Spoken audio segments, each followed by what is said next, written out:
Menantu Super. Bab 286-290. Bab 286. Tuan Han, jika Anda memiliki instruksi, jangan ragu untuk memberikannya.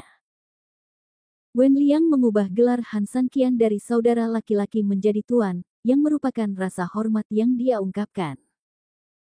Perusahaan Wen Liang memiliki cabang di semua kota besar tingkat pertama di Tiongkok, tetapi di Yanjing, dia masih jauh dari kelas atas yang sebenarnya, dan keberadaan seperti keluarga Han berada di luar jangkauannya. Ini adalah pertama kalinya Han Sanqian menggunakan reputasi keluarga Han untuk berpura-pura menjadi berkuasa.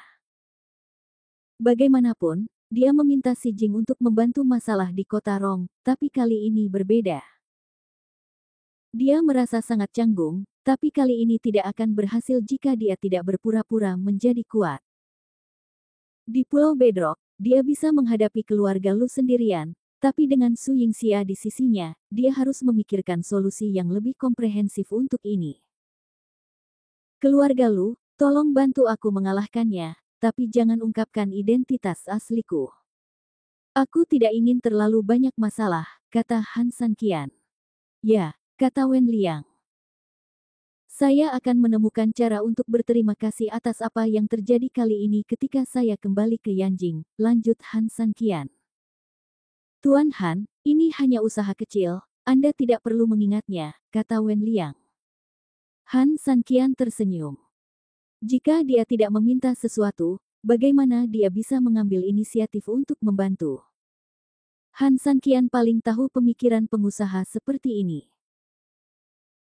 Kantor pusat Wen Liang ada di Yanjing, dan dia pasti berharap diterima oleh Yanjing jika dia benar-benar diakui oleh kelas atas. Tidak akan sulit untuk membawanya ke lingkaran ini jika ada peluang di masa depan, dan inilah yang ditakdirkan untuk dilakukan oleh Han Sanqian. Mengapa disebut melampaui keluarga Han? Ini bukan hanya tentang sumber daya keuangan, tetapi juga status sosial. Han Sanqian akan memberitahu orang-orang di Yanjing yang mengira dia sudah mati tahu bagaimana tuan muda keluarga Han menjadi blockbuster dan bagaimana dia menginjak-injak keluarga Han yang pernah meremehkannya. Dia harus memberitahu Han Jun bahwa berbicara lancar dan fasih bukanlah keahliannya yang sebenarnya. Pada saat ini, Lu Sun telah kembali ke rumah, wajahnya pucat karena marah. Di seluruh Pulau Bedrock, tidak ada seorang pun yang berani membiarkan dia kehilangan muka. Tidak ada yang diizinkan memanggilnya Tuan Lu ketika dia melihatnya. Tapi hari ini, seorang pria tak dikenal membiarkannya dia dipermalukan dan dipermalukan. Jika balas dendam ini tidak dibalas, Lu Sun akan menjadi lelucon di Pulau Bedrock mulai sekarang. Ada apa denganmu? Siapa yang bisa membuatmu marah, Tuan Lu? Lu Feng berjalan ke ruang tamu dan melihat wajah Lu Sun tidak terlalu bagus, jadi dia menggoda sambil tersenyum. Lebih besar dari kakek, cucumu benar-benar malu hari ini, tapi kamu masih ingin tertawa, kata Lu Sun tak berdaya. Mendengar kata-kata tersebut, Lu Feng semakin tersenyum bahagia. Sungguh aneh melihat Lu Sun kempes. Dengan reputasinya di Pulau Bedrock, masih ada orang yang berani memprovokasi dia. Tentu saja kamu harus tertawa. Tidak banyak kesempatan seperti ini. Ceritakan padaku kakek apa yang membuatmu menderita, Lu Feng bertanya dengan rasa ingin tahu. Kakek, hari ini aku pergi ke pelelangan untuk membeli kalung keabadian dan memberikannya kepada calon cucu menantumu. Siapa tahu, seorang bocah liar datang entah dari mana dan malah melawanku. Tawarannya mencapai 300 juta dan bertanya padaku untuk membelinya di pelelangan. Seluruh mukaku hilang, kata Lu Sun. Apakah masalah sepele ini pantas membuatmu marah? Lu Feng menggelengkan kepalanya tak berdaya dan berkata, kamu tidak lagi muda, mengapa kamu tidak bisa belajar menahan amarah? Selain itu, dia juga menderita kerugian besar setelah menghabiskan banyak uang. 300 juta yuan untuk membeli kalung. Kamu seharusnya bahagia. Lu Sun tidak peduli berapa harga kalung itu, yang dia inginkan hanyalah wajah. Kakek, aku malu, tapi keluarga Lu yang malu. Aku tidak tahu berapa banyak orang yang menunggu untuk melihat lelucon keluarga Lu, kata Lu Sun.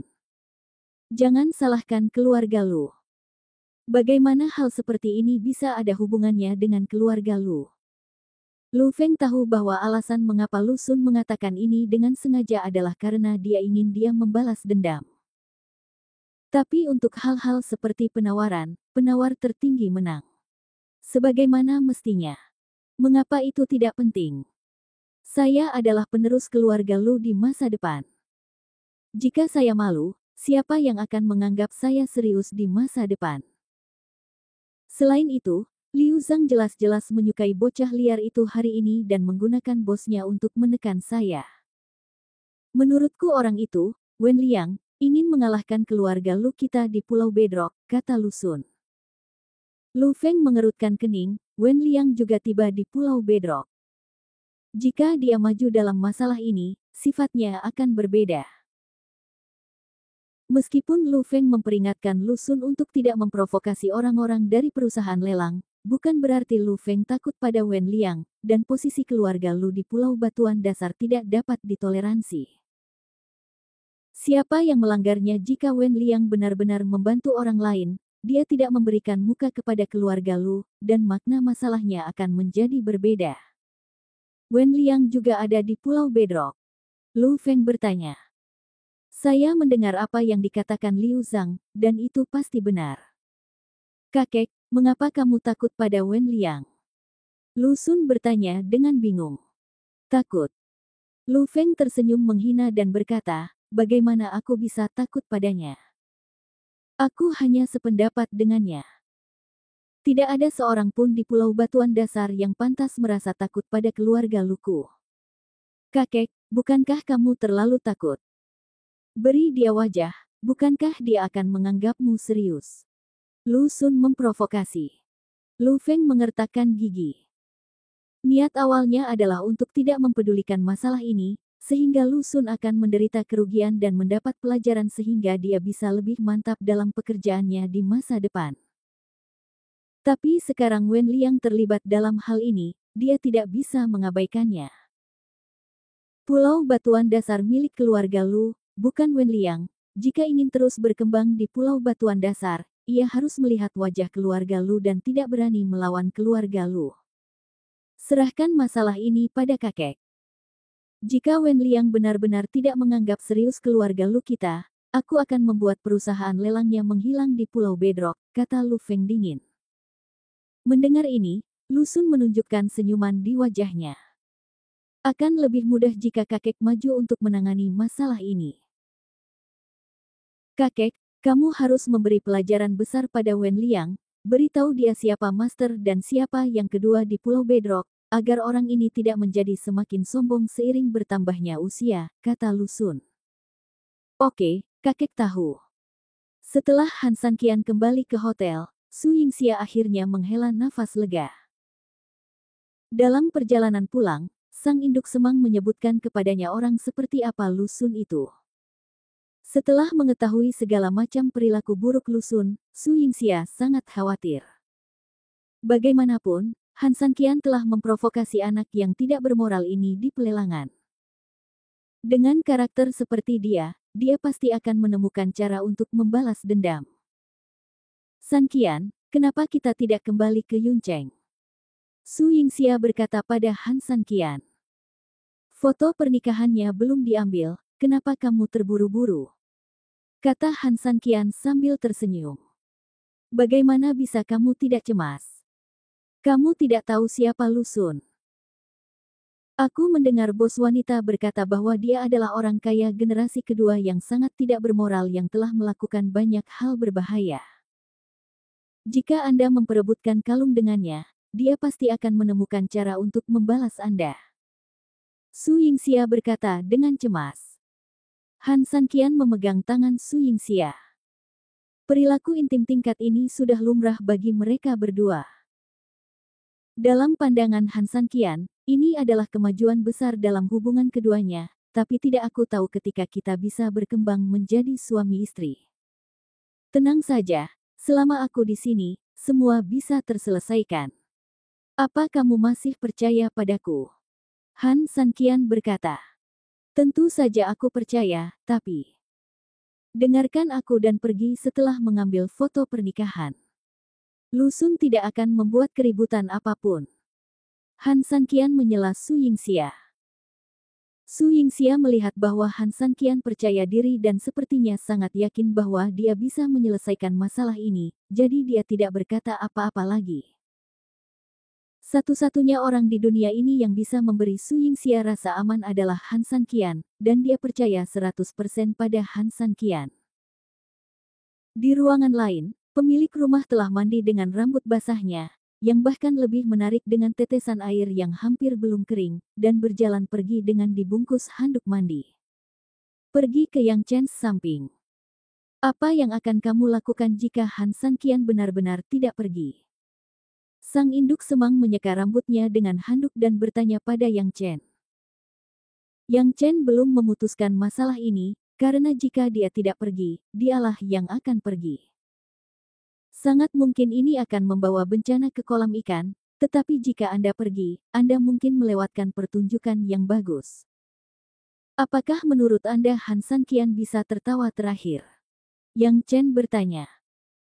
Sang induk semang tidak bisa menahan senyum dan berkata, tertawa terakhir, maksudmu Han Sanqian masih bisa dibandingkan dengan Lu Sun di Pulau Bedrock. Kata-kata seperti itu memang terasa agak lucu ketika diucapkan, dan tidak akan ada yang mempercayainya. Bagaimanapun, keluarga Lu telah mengakar di Pulau Bedrock selama bertahun-tahun dan memiliki dasar yang kuat. Bagaimana orang luar bisa menghadapinya? Apakah tidak ada kemungkinan? Yang Chen bertanya tanpa menyerah. Jika dia benar-benar bisa berurusan dengan keluarga Lu, saya akan bersedia menjadi budaknya, tapi ini tidak mungkin. Selama bertahun-tahun, siapapun yang memikirkan pengembangan Pulau Batuan Dasar akan kehilangan semua uangnya jika mereka tidak memberi tahu keluarga Lu. Keluarga Lu sebelumnya. Dari sini kita bisa melihat pengaruh keluarga Lu di Pulau Bedrock, kata pemiliknya. Bab 287. Kata-kata sang induk semang membuat Yang Chen menarik napas dalam-dalam dengan serius. Keakrabannya dengan Pulau Bedrock jelas tidak sebaik sang induk semang yang lahir dan besar di sini. Katanya jadi, Han Sanqian bisa. Peluang berurusan dengan keluarga Lu mungkin sangat kecil. Tetapi intuisi Yang Chen mengatakan kepadanya bahwa dia harus tetap tinggal, jika tidak, dia mungkin akan kehilangan kesempatan besar. Apakah kamu juga berpikir aku harus pergi? Yang Chen bertanya. Omong kosong, apakah ada yang perlu diragukan? Sang induk semang berkata dengan tegas, lalu memandang Yang Chen dengan rasa ingin tahu dan bertanya, mengapa kamu tidak mau pergi? Apakah kamu masih ingin mendapat manfaat darinya? Yang Chen menggelengkan kepalanya. Sambil menggelengkan kepalanya, dia tidak pernah berpikir untuk mendapatkan keuntungan, tetapi dia merasa ini adalah kesempatan baginya. Mungkin dia bisa menggunakan kesempatan ini untuk menjalin hubungan baik dengan Han Sanqian.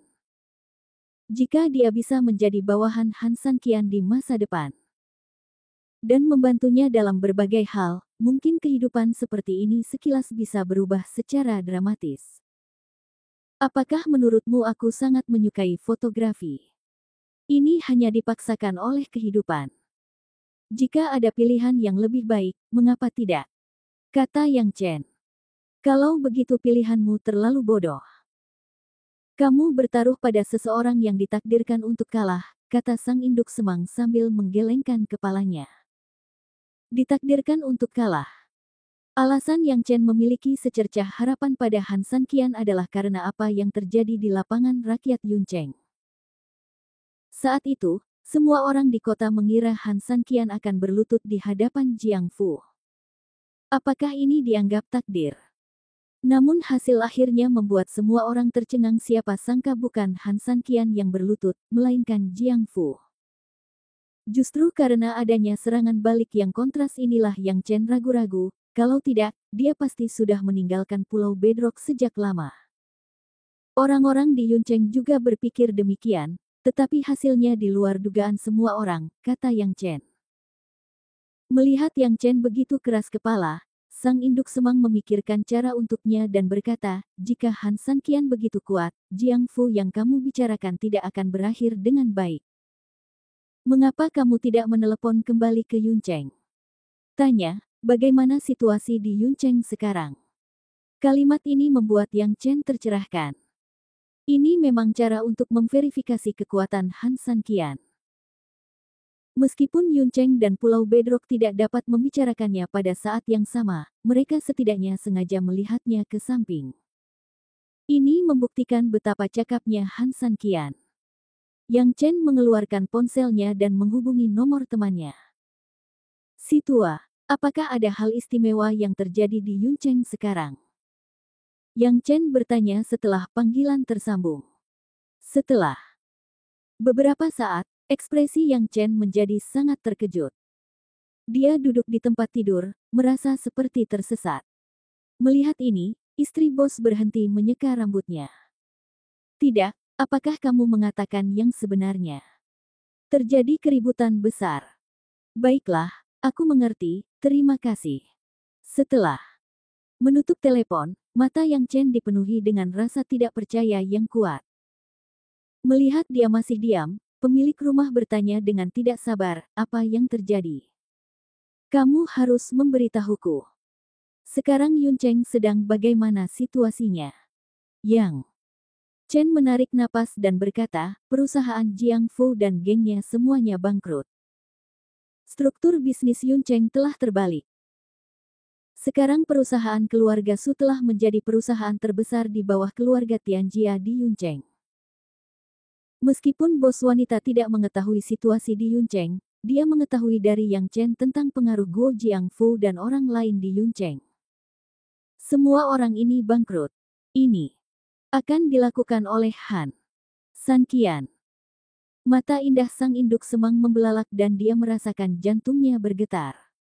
Dia belum pernah berhubungan dengan orang sekuat itu. Hal semacam ini bukanlah sesuatu yang bahkan keluarga Lu dapat melakukannya dengan mudah di Pulau Batuan Dasar. Selain dia, di sana adalah orang lain. Siapa? Itu. Yang Chen berkata sambil tersenyum pahit. Jiang Fu menyinggung Han San Qian, dan perusahaannya bangkrut dalam waktu kurang dari 3 hari. Jika kedua hal ini tidak ada hubungannya, siapa yang akan percaya? Bos wanita itu menarik napas, tumpul berkata. Ya Tuhan, siapa pria tampan ini? Dia baru berada di Pulau Bedrock selama beberapa hari, dan dia telah menghancurkan Jiang Fu begitu cepat. Ya, dia bisa melakukan ini hanya dalam beberapa hari. Apakah kamu masih berpikir bahwa dia bukan tandingan keluarga Lu? Yang Chen berkata sambil tersenyum. Penyiksaan jiwa ini membuat bos wanita tidak bisa berkata-kata. Dia memang berpikir begitu sebelumnya, dan dia dengan tegas memutuskan bahwa Han San Qian tidak akan melakukannya. Dia punya sedikit peluang, tapi sekarang, mungkin dia benar-benar meremehkan Han San Qian. Tapi ini Pulau Bedrock, kata sang induk semang. Mungkin bagi orang seperti dia, tidak ada yang namanya menyeberangi sungai. Bagaimana jika ular ini adalah ular lokal di seluruh Tiongkok? Kata Yang Chen. Pemiliknya memutar matanya tak berdaya ketika dia mendengar kata-kata, seluruh Tiongkok, dia mengakui bahwa Han San Qian sangat kuat, tetapi itu tidak terlalu berlebihan. Kamu benar-benar ingin sukses. Jika dia orang yang hebat, bagaimana dia bisa begitu mudah dikenal olehmu? Kata sang induk semang. Entah dia atau tidak, saya memutuskan untuk tinggal. Setidaknya ini adalah kesempatan.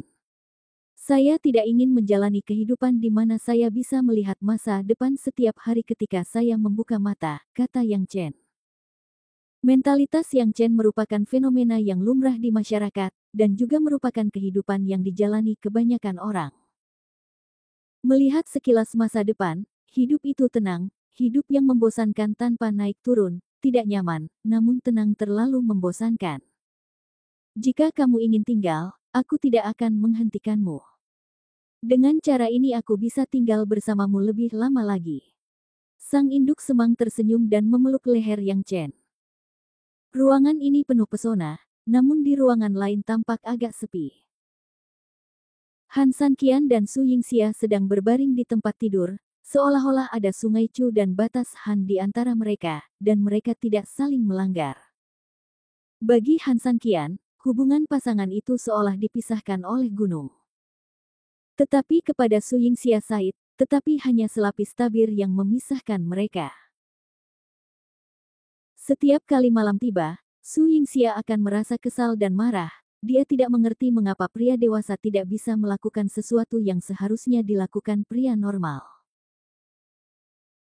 Sekarang Su Yingxia telah menganggap Han Sanqian sebagai suami kandungnya dan orang yang telah dia percayakan sepanjang hidupnya. Jadi di dalam hatinya, dia sebenarnya menantikan hal itu terjadi, karena apa yang mereka miliki sekarang hanyalah sebuah upacara dan mereka belum benar-benar melakukannya. Pernah menjalin hubungan sebagai suami istri. Sayang sekali Han Sanqian sudah lama tidak mengambil langkah ini. Sebagai seorang gadis, mustahil baginya untuk berinisiatif melakukan hal-hal yang memalukan seperti itu. Menurut Han Sanqian, masalah ini sangat sederhana. Dia tidak ingin melakukan apapun yang membuat Su Yingxia merasa tidak nyaman, dan menurutnya, Su Yingxia belum siap. Bersiaplah, jadi meskipun terkadang Anda tidak tertahankan, Anda hanya bisa menekannya dengan paksa. Karena dia sangat peduli, dia tampak ekstra hati-hati. Apakah kamu tertidur? Su Yingxia mau tidak mau bertanya pada Han Sanqian. Tidak, kata Han Sanqian. Su Yingxia hanya tahu bahwa Han Sanqian menjaganya saat lari pagi dan pulang pergi kerja, tapi dia tidak tahu bahwa Han Sanqian tidak akan tidur sampai dia mendengkur. Dia telah melakukan ini setiap malam selama 3 tahun terakhir. Kalau begitu aku akan tidur. Tidurlah. Percakapan yang sangat canggung membuat Su Yingxia ingin mengusir Han Sanqian dari tempat tidur. Bagaimana mungkin ada pria yang sangat bodoh di dunia ini? Aku belum bisa tidur, lanjut Su Yingxia. Apakah kamu ingin aku ngobrol denganmu? Han Sanqian bertanya tanpa mengetahui alasannya. Keesokan paginya, perusahaan lelang menyambut orang paling penting di Pulau Bedrock, Lu Feng. Ketika Liu Zhang memberitahu Wen Liang tentang masalah ini, Wen Liang, yang sedang tidur di hotel, harus bangun dan mandi. Namun, dia tidak menganggap masalah ini terlalu serius. Dia tidak berani putus dengan Lu Feng sebelumnya, tapi sekarang, dia memiliki kepercayaan diri yang besar. Setelah menunggu hampir 2 jam, Lu Feng melihat Wen Liang di perusahaan, yang membuatnya sangat marah. Wen Liang, kamu benar-benar sombong sekarang. Kamu membuatku menunggu selama 2 jam penuh, kata Lu Feng tidak puas. Kamu datang begitu tiba-tiba dan tidak memberitahuku sebelumnya sehingga aku bisa bersiap lebih awal. Aku benar-benar minta maaf, kata Wen Liang. Dari nada bicara Wen Liang, Lu Feng tidak bisa merasakan permintaan maaf sedikit pun, melainkan merasa jijik. Wen Liang, kamu sepertinya lupa bagaimana kamu meminta bantuanku ketika kamu membuka cabang di Pulau Bedrock, kata Lu Feng dingin. Selama bertahun-tahun, saya tidak pernah lupa mengucapkan terima kasih. Saya memberi Anda hadiah besar setiap tahun.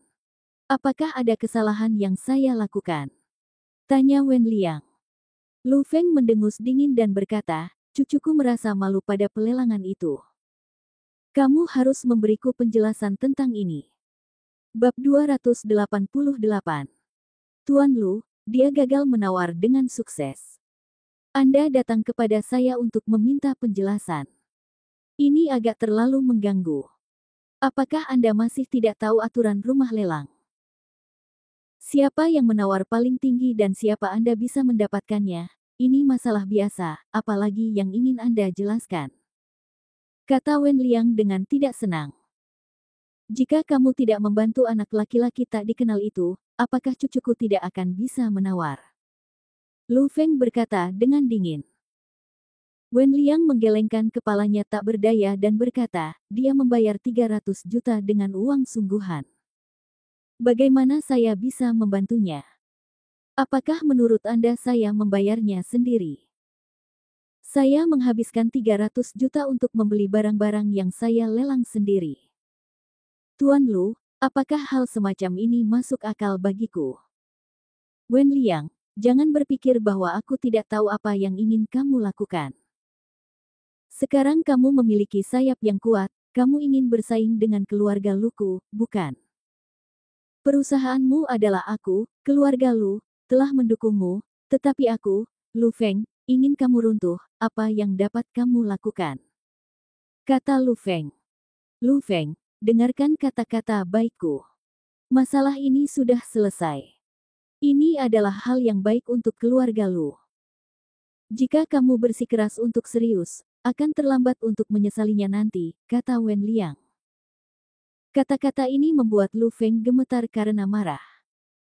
Tak seorang pun di Pulau Bedrock yang berani berbicara dengannya seperti ini, apalagi mengancamnya.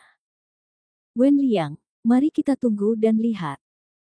Jika aku, Lu Feng, tidak menghancurkanmu, nama keluargaku bukan Lu, kata Lu Feng dengan gigi terkatup dan meninggalkan perusahaan. Wen Liang berdiri dan berjalan ke jendela. Setelah melihat mobil Lu Feng pergi, dia berkata pada dirinya sendiri, keluarga Lu telah terlalu lama menjadi raja dan hegemon di Pulau Bedrock. Sudah waktunya untuk menahan diri sedikit. Tuan mudahan keluarga tidak mudah untuk menyinggung perasaan. Alasan mengapa Wen Liang menghargai Han San Qian adalah karena dia merasakan kekuatan yang luar biasa dalam diri Han San Qian, terutama ketika dia mengatakan Nangong Qian Qiu ketika dia meninggal di depannya. Hawa dingin membuat Wen Liang ketakutan. Selama bertahun-tahun, Yan Jing hampir melupakan Han San Qian, namun dia tidur nyenyak seperti harimau. Hanya Tuhan yang tahu kekacauan seperti apa yang akan ditimbulkan oleh harimau ini ketika ia bangun. Saat ini, telepon Wen Liang berdering, dan itu adalah nomor yang tidak dikenalnya. Hal ini membuat Wen Liang merasa sedikit bingung. Dia sangat merahasiakan informasi pribadinya dan jarang menerima iklan penjualan, jadi nomor asing semacam ini biasanya tidak akan muncul. Di teleponnya. Siapa kamu? Wen Liang bertanya setelah mengangkat telepon. Jangan ikut campur dalam urusan Han San Qian. Saya bisa memberikan apa yang Anda inginkan, kata suara di ujung telepon. Wen Liang mengerutkan kening dan bertanya, siapa kamu? Kamu tidak perlu tahu siapa aku, kamu hanya perlu tahu bahwa kekuatanku di Yanjing dapat menjatuhkan perusahaan lelangmu dalam semalam. Hati Wen Liang tiba-tiba tenggelam ke dalam paling bawah, dan perusahaannya hancur dalam semalam. Jika orang ini tidak bercanda, maka energinya di Yanjing pasti sangat luar biasa. Mengapa aku harus mempercayaimu? Kata Wen Liang. Jika kamu ingin mencobanya, sebaiknya aku membuktikannya kepadamu. Jika kamu tidak takut, aku bisa membiarkanmu mencicipinya, suara di ujung telepon berkata dengan nada menghina. Mencoba. Asal-usul pihak lain tidak diketahui. Beraninya Wen Liang mencobanya dengan mudah. Dia tidak ingin kerja kerasnya selama lebih dari 10 tahun hancur dalam satu hari. Apa yang kamu ingin aku lakukan? Wen Liang bertanya. Yang terbaik adalah membiarkan Han San Qian meninggalkan Pulau Bedrock tanpa nyawanya. Wen Liang mengertakkan gigi dan membiarkan Han San Qian meninggalkan Pulau Bedrock tanpa nyawanya. Ini bertentangan dengan Han San Qian. Dia adalah tuan muda dari keluarga Han. Dengan miliknya situasi saat ini Wen Liang tidak dapat membayangkan konsekuensi apa yang akan ditimbulkan oleh balas dendam Han San Qian jika dia melakukan sesuatu yang membuat Han San Qian membencinya. Jika kamu mengkhawatirkan identitasnya, tidak perlu. Dia hanyalah anak terlantar dari keluarga Han. Tidak ada yang perlu ditakutkan, lanjut ujung telepon yang lain. Wen Liang tidak tahu persis apa yang terjadi pada keluarga Han, tapi Han San Qian hampir dilupakan di Yanjing selama bertahun-tahun. Ini sebenarnya menunjukkan statusnya di keluarga Han. Tapi sekarang telah terjadi perubahan besar dalam keluarga Han. Keluarga Han, dia bagaimanapun, itu adalah darah keluarga Han yang harus memikul tanggung jawab untuk merevitalisasi keluarga Han. Jadi Wen Liang memilih untuk membantunya, tetapi Wen Liang tidak pernah menyangka ada orang yang diam-diam mengincar Han San Qian. Apa yang bisa saya dapatkan? Tanya Wen Liang. Han Jun menghargainya. Dia lebih memenuhi syarat untuk mewarisi keluarga Han daripada Han San Qian, seorang pecundang. Kepala keluarga Han di masa depan pastilah Han Jun, bukan pecundang ini. Han Jun di penjara, tetapi statusnya di Han keluarga memang lebih tinggi dari Han San Qian, yang membuat Wen Liang berada dalam dilema pilihan. Jika tim seperti ini tidak hati-hati maka akan musnah. Jika kamu tidak mau, dalam 2 hari ke depan, aku akan memberitahumu kemampuanku. Han San Qian tidak bisa menyelamatkanmu. Ujung telepon yang lain mengancam. Oke. Setelah berpikir lama, Wen Liang setuju. Han San Qian setara dengan investasi baginya, dan keuntungannya hanya bisa dilihat ketika Han San Qian menjadi terkenal di Yanjing. Tapi sekarang, orang yang menelepon punya kemampuan untuk segera menangani perusahaannya. Jika perusahaannya bubar, apa gunanya berinvestasi? Jadi Wen Liang harus menyetujuinya. Kamu orang pintar, dan kamu akan tahu betapa bijaknya pilihanmu di masa depan, kata ujung telepon yang lain sambil tersenyum. Setelah menutup telepon, Wen Liang menarik napas dalam-dalam beberapa kali. Dia tidak menyangka keadaan akan tiba-tiba berubah seperti ini. Orang yang menelepon jelas-jelas adalah pembantu Han Jun.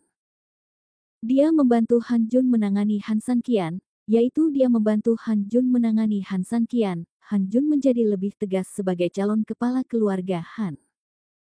Saya harap pilihan saya kali ini benar, Wen Liang menghela nafas. Lalu dia mengeluarkan ponselnya dan menghubungi nomor Lu Feng. Tuan Lu, saya bisa mengatur agar dia bertemu dengan Anda. Adapun apa yang ingin Anda lakukan setelah pertemuan itu, Anda bisa melakukannya, kata Wen Liang. Lu Feng masih marah, tapi dia tertawa ketika mendengar perkataan Wen Liang dan berkata, Wen Liang, kupikir kamu benar-benar berani melawanku. Sepertinya kamu juga orang yang lembut. Menghadapi ejekan Lu Feng, Wen Liang setenang air dan berkata, Tuan Lu, bagaimana saya bisa melawan Anda? Jika bukan karena Anda saat itu, bagaimana saya bisa memiliki kualifikasi untuk mendapatkan pijakan di Pulau Bedrock? Hahaha. Lu Feng tertawa bangga dan berkata, dengan asumsi kamu bijaksana, aku tidak akan berdebat denganmu tentang masalah ini, tapi aku akan melakukannya malam ini. Saat Anda melihatnya, pergilah dan buatlah pengaturan. Setelah itu, Lu Feng menutup telepon tanpa menunggu jawaban Wen Liang. Ketika dia kembali ke rumah, Lu Feng melihat Lu Sun yang masih khawatir dan berkata, kamu belum bahagia. Kakek secara pribadi datang untuk membantumu. Apakah kamu ragu aku bisa melakukannya? Kakek, apa yang dikatakan Wen Liang? Lu Sun tidak keluar sepanjang hari, karena kejadian memalukan di pelelangan menyebar ke seluruh Pulau Bedrock tanpa memikirkannya. Jika dia tidak menemukan kesempatan untuk mendapatkan kembali wajahnya, bagaimana dia bisa merasa malu untuk keluar dan bertemu orang? Meragukan kemampuan kakek. Jika saya maju ke depan, apakah badut seperti Wen Liang masih punya nyali untuk tidak berkompromi? Lu Feng berkata dengan nada menghina. Kalau begitu beritahu aku bagaimana cara mengatasinya. Lu Sun berkata dengan tidak sabar. Malam ini, anak laki-laki itu akan datang ke rumah kita. Kamu bisa menghadapinya sesukamu, kata Lu Feng. Setelah mendengar ini, Lu Sun menjadi bersemangat.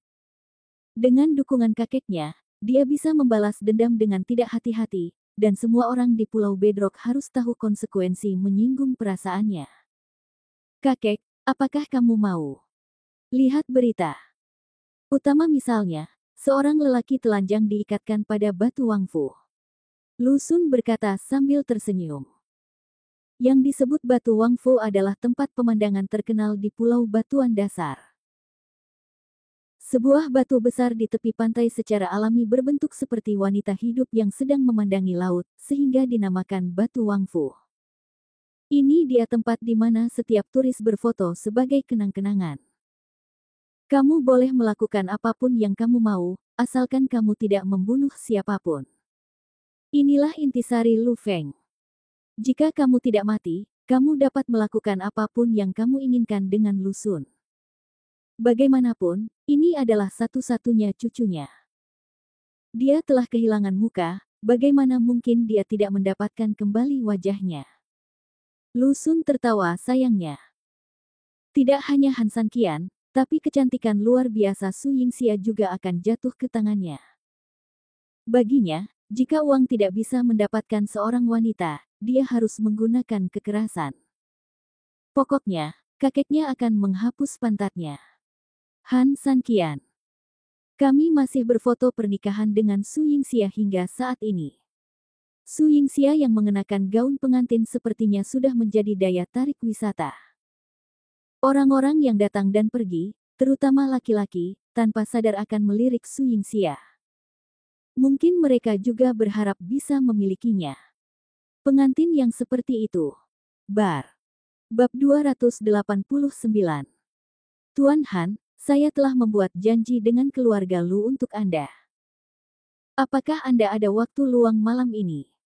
Saya akan mengajak Anda menemui Lu Xun. Han San Qian masih mengambil foto pernikahan saat mengambil foto, ia mendapat telepon dari Wen Liang, ia pun menyetujui lamaran Wen Liang karena jika ingin berlibur dengan nyaman di Pulau Bedrock, masalah tersebut harus diselesaikan. Wen Liang merasa lega saat melihat Han San Qian setuju, namun setelah menutup telepon, tangannya tidak bisa berhenti gemetar. Baginya, ini adalah langkah awal untuk mengkhianati Han San Qian. Setelah mengambil langkah ini, apa yang akan terjadi? Dia tidak bisa saya tidak dapat memprediksi bagaimana situasinya, jadi ketika menghadapi hal-hal yang tidak diketahui, Wen Liang merasakan ketakutan di dalam hatinya. Putra keluarga yang terlantar ini mampu memaksa Nangong Qianqiu mati. Metodenya benar-benar luar biasa, dan pria misterius itu menyebutnya pecundang. Hal ini jelas karena pemahamannya yang tidak jelas tentang Han San Qian. Namun, ketika perusahaannya diancam, saat itu, Wen Liang harus melakukan ini. Jangan salahkan aku tidak punya pilihan, kata Wen Liang sambil menghela nafas. Setelah mengambil set foto terakhir, pemotretan ulang gaun pengantin dianggap selesai. Meskipun Su Yingxia kembali ke Yuncheng lebih awal karena dia khawatir dengan situasi perusahaan, dia tahu bahwa Han San Qian ingin bermain beberapa hari lagi dan menyatukannya. Ketika perjalanan ini dianggap sebagai pengganti bulan madu, Su Yingxia tidak menyebutkan soal kembali ke Yuncheng, dan ada satu hal yang belum dia selesaikan. Di mana kita akan bermain besok? Setelah Su Yingxia mengganti gaun pengantinnya, pakaiannya yang keren membuat Han San Qian merasa tidak nyaman. Han San Qian senang melihat istri orang lain berpakaian seperti ini, tapi jika istrinya sendiri dilirik oleh pria lain, bukankah dia akan rugi besar? Yingxia, apakah kamu ingin berganti pakaian? Kata Han San Qian. Kenapa? Su Yingxia memandang dirinya sendiri dengan bingung. Menurutnya, tidak ada yang salah dengan itu. Kelihatannya cantik. Mungkinkah estetika Han San Qian berbeda? Saya mengekspos terlalu banyak dan pria lain melihatnya. Sungguh merugikan saya, kata Han San Qian. Setelah Su Yingxia tertegun sejenak, dia melompat maju dan mundur sambil tertawa, lalu berkata, tidak akan, aku akan membuatmu cemburu. Han San Qian ingin mengenakan mantel militer pada Su Yingxia. Faktanya, Su pakaian Yingxia hanyalah pakaian biasa di musim panas. Itu hanya perjalanan, tidak ada yang terlalu terbuka, tetapi Han San Qian memperhatikan bahwa banyak mata pria tertuju pada Su Ying. Saat Su Yingxia bersamanya, rasanya tak tertahankan, mata mereka semakin telanjang dan jujur, seolah ingin memakan Su Yingxia. 3000, kapan kamu berencana untuk kembali ke Yuncheng? Yang Chen menghampirinya dan bertanya.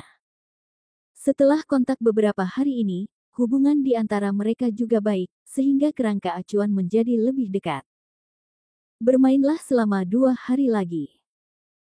Aku tidak berbulan madu ketika aku menikah sebelumnya, jadi aku akan menebusnya kali ini, kata Han San Qian. Tentu saja, ada alasan lain. Bahkan jika dia ingin pergi sekarang, tidak semudah itu. Kemampuan Lu Xun di Pulau Bedrock sudah cukup untuk menahannya di bandara hanya dengan beberapa kata. Yang Chen mengangguk dan berkata, "Aku akan pergi bersamamu. Apakah kamu tidak takut?" Han Sanqian bertanya sambil tersenyum. Dia tahu bahwa tinggal di Pulau Bedrock akan berbahaya, tetapi dia tidak memilih untuk pergi dulu. Ini memberi Han Sanqian rasa yang berbeda. Yang Chen tersenyum dan berkata, "Ayo berkumpul, ayo pergi bersama, tidak ada yang perlu ditakutkan. Carilah B dan B, sebaiknya di suatu tempat yang jauh dari pusat kota, dan jangan beritahu siapapun tentang hal ini."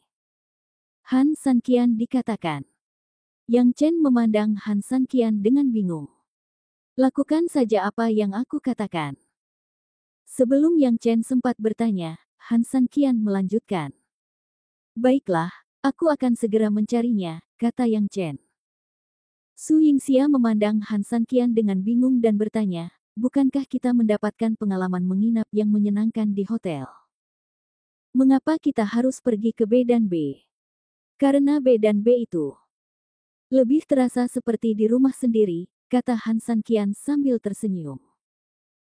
Untuk alasan lain, dia tidak menjelaskan kepada Su Yingxia untuk mencegahnya dari rasa khawatir. Dia akan menemui Lu Xun malam ini. Han Sanqian tidak yakin bagaimana situasinya, tapi dia harus pergi, jadi dia harus membuat pengaturan yang baik untuk Su Yingxia dan mengubah tempatnya ke B dan B yang lebih terpencil. Bahkan jika ada adalah kecelakaan, Lu Jikasun ingin menemukan Su Yingxia, itu tidak akan mungkin terjadi dalam waktu dekat.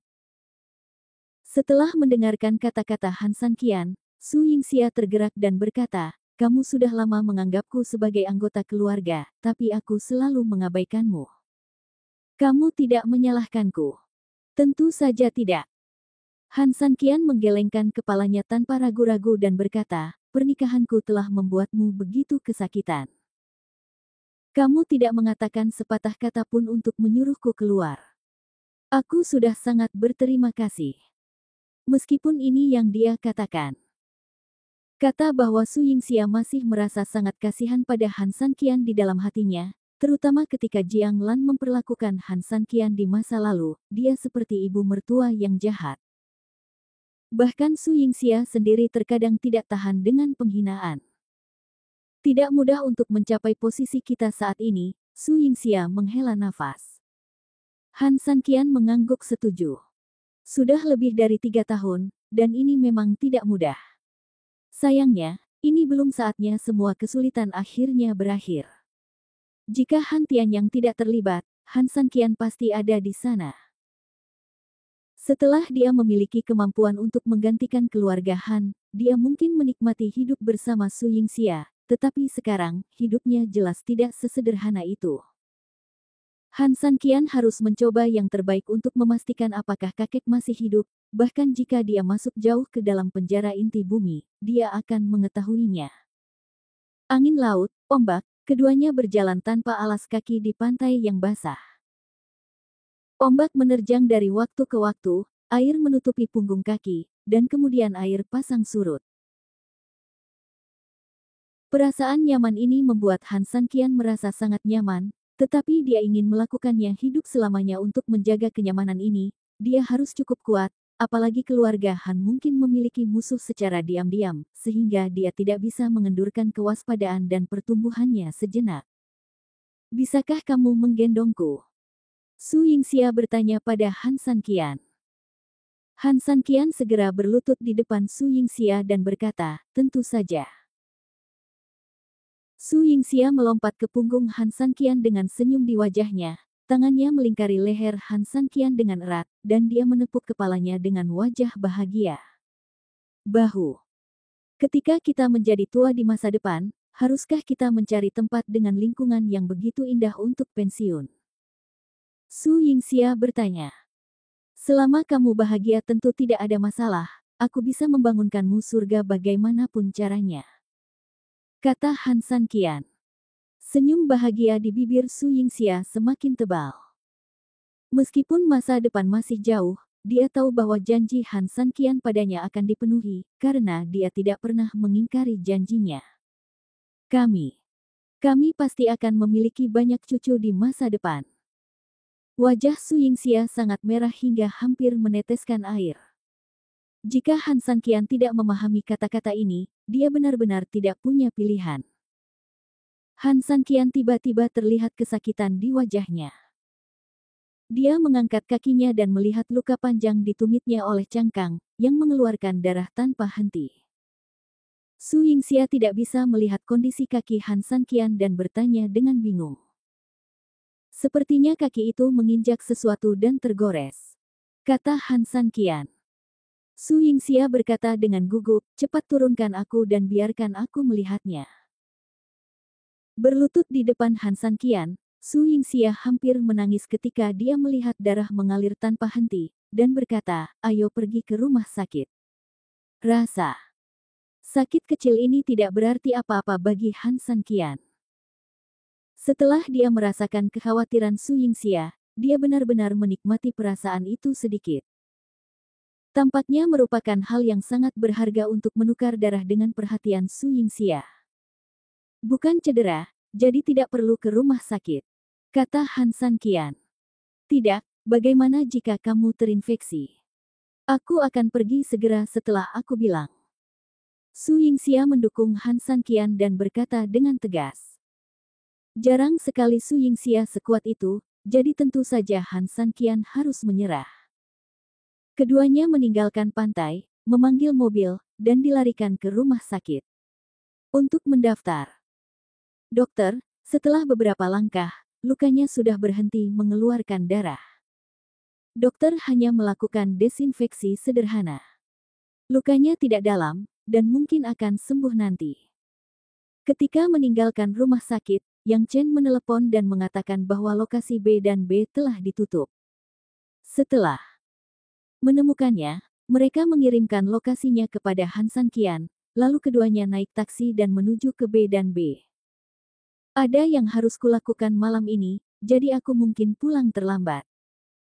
Kamu dan Yang Chen dan Su Tong bisa makan malam lebih awal, jadi kamu tidak perlu menungguku. Dalam perjalanan kembali ke B dan B, kata Han San Qian kepada Su Yingxia. Bab 290. Su Yingxia tidak pernah bertanya banyak tentang Han San Qian. Dia tahu bahwa Han San Qian tidak menganggur seperti kelihatannya. Seluruh pikiran Yun Cheng bahwa dia adalah seorang pria yang bekerja di rumah.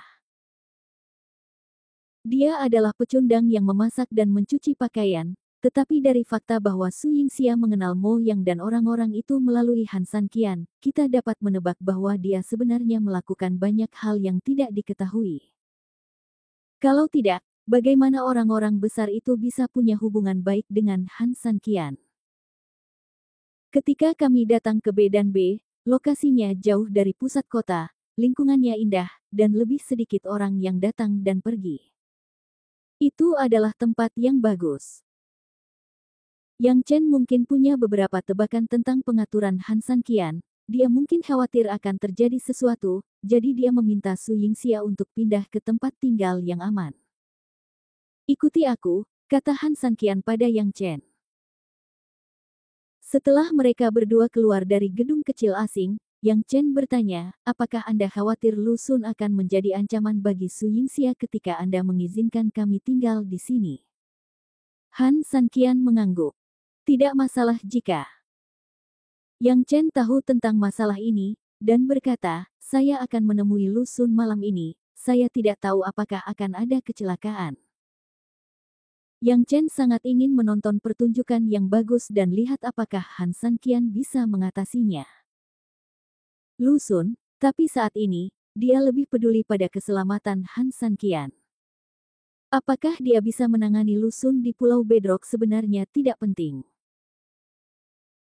Insiden di Yuncheng sudah menjelaskan semuanya, dan dia sekarang memiliki hubungan yang baik dengan Han San Qian, akan ada peluang untuk dipromosikan oleh Han San Qian di masa depan.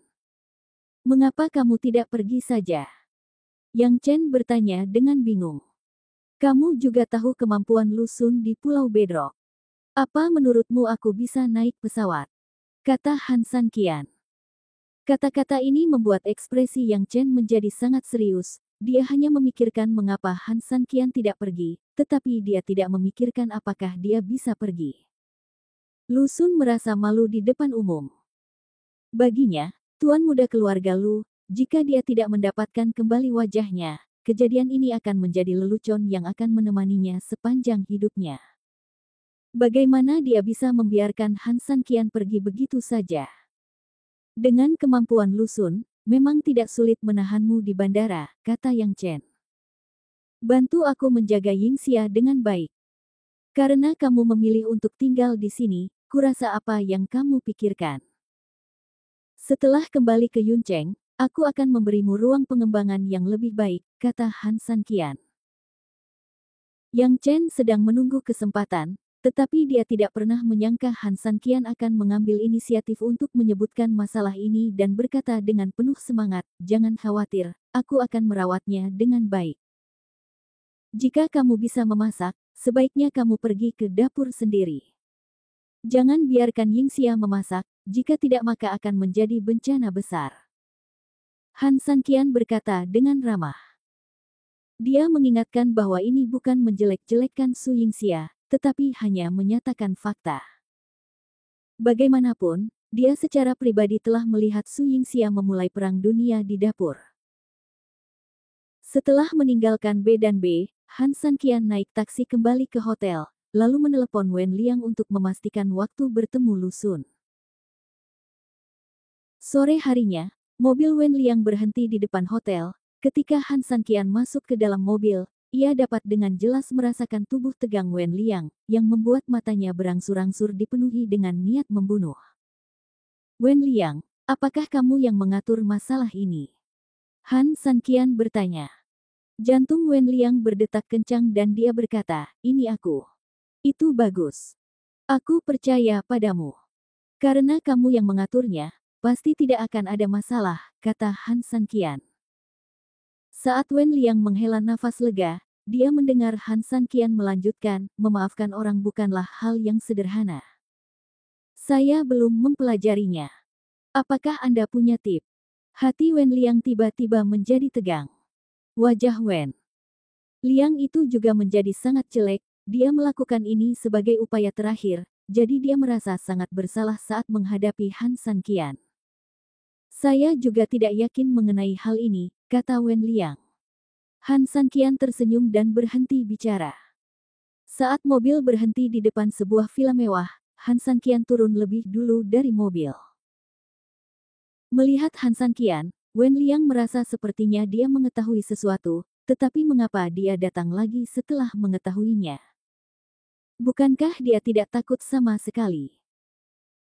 Mengetahui bahwa ada harimau di pegunungan dan pergi ke pegunungan harimau adalah semacam kepahlawanan, tetapi juga merupakan tanda kebodohan. Jika saya makan perjamuan Hongmen ini, tahukah Anda apa konsekuensinya? Kata Han San Qian. Sebelum Wen Liang bisa berkata apa-apa, Han San Qian sudah berjalan menuju villa. Anda pergi ke Gunung Harimau 2/2, bukan berarti Anda tidak dapat menghindarinya, tetapi Anda tidak dapat menghindarinya. Wen Liang menyeka keringat dingin di keningnya. Dia belum pernah berhubungan dengan pemuda menakutkan seperti itu. Auranya begitu kuat sehingga hanya satu kalimat saja bisa memberikan tekanan yang sangat besar kepada orang-orang. Bahkan jika dia jatuh ke tangan Lu Sun, Wen Liang merasa jika dia tidak mati, keluarga Lu, termasuk dia, cepat atau lambat akan tamat. Saya harap ini hanya ilusi, Wen Liang menghibur dirinya sendiri, lalu mengikuti langkah Han San Qian. Ini adalah villa keluarga Lu. Di villa saat ini, Lu Feng dan Lu Sun sedang duduk di ruang tamu. Selain itu, ada lebih dari 20 pria kekar yang terlihat seperti preman pada pandangan pertama. Ketika bel pintu berbunyi, Lu Sun mengangkat alisnya dan berkata dengan sungguh-sungguh, kami datang. Setelah pelayan membuka pintu, Han San Qian dan Wen Liang masuk ke villa. Lu Sun berdiri dan memandang Han San Qian dengan ekspresi seram. Aku datang sendiri. Apakah aku memerlukan kemegahan sebesar itu? Han Sanqian berkata dengan ringan. Dilihat dari sikapnya, jelas bahwa dia telah mengharapkannya. Sayang sekali, kamu masih berpura-pura padaku. Jika kamu takut, kamu bisa menunjukkannya, aku tidak akan menertawakanmu, Lu Xun mencibir. Takut. Jika saya takut, mengapa saya harus datang? Han Sanqian duduk di sofa dengan tenang. Lu Feng mengerutkan kening. Pemuda ini tahu ini jebakan, tapi dia tetap berani datang. Keberanian semacam ini tidak sederhana. Apakah kamu menebak bahwa kami akan berurusan denganmu?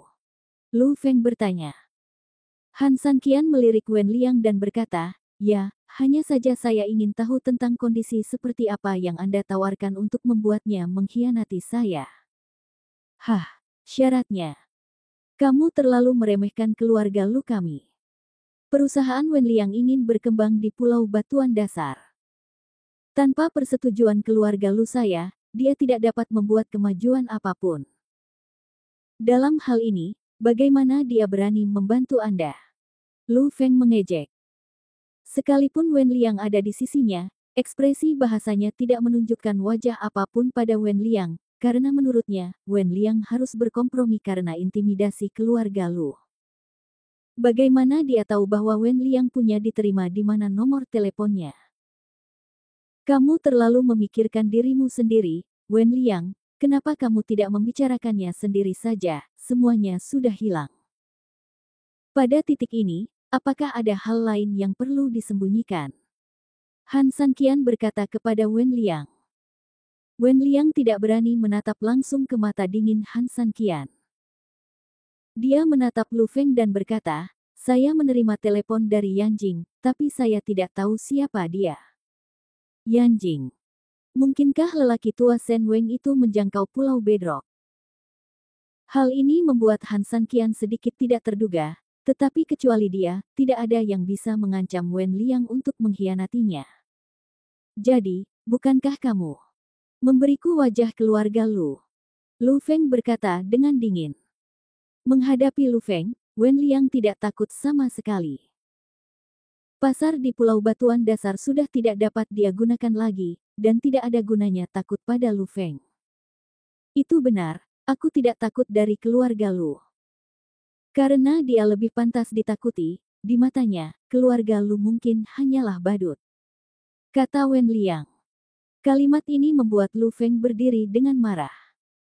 Dia berani memperlakukan keluarga Lu sebagai badut. Kesombongan seperti itu merupakan penghinaan baginya. Wen Liang, berhati-hatilah dengan apa yang kamu katakan, kalau tidak aku akan membuatmu tidak bisa pergi. Hari ini villa keluarga Lu. Lu Feng mengancam. Wen Liang tersenyum tenang dan berkata, saya pikir kamu harus tahu betul seberapa mampu orang-orang di Yanjing itu. Jika kamu tidak percaya, kamu bisa mencobanya. Ekspresi Lu Feng menjadi semakin garang, namun kata Yanjing membuatnya marah dan takut untuk melepaskannya. Jika pihak lain benar-benar kuat, bukan tidak mungkin ular lokal keluarga Lu ini dipukul. Dengan pukulan 7 inci. Kakek. Hari ini kamu membantuku membalas dendam, mengapa kamu mengungkit hal lain? Lu Xun berkata saat ini. Lu Feng mendengus dingin dan berhenti berbicara. Lu Xun berjalan ke arah Han Sanqian dan berkata dengan nada mengejek, sampah, kamu sekarang ada di tanganku. Aku ingin tahu apakah aku akan melakukannya. Apa yang kamu inginkan? Han Sanqian bertanya. Kegembiraannya belum dimulai. Ketika wanita Anda tiba, saya akan memberitahu Anda apa yang ingin saya lakukan. Lu Xun berkata sambil tersenyum. Saat ini, sekelompok orang sudah menuju hotel dan diperintahkan untuk menangkap Su Yingxia dan membawanya ke villa keluarga Lu. Namun, Han Sanqian sudah membuat pengaturan untuk ini, jadi mereka ditakdirkan untuk kembali tanpa hasil.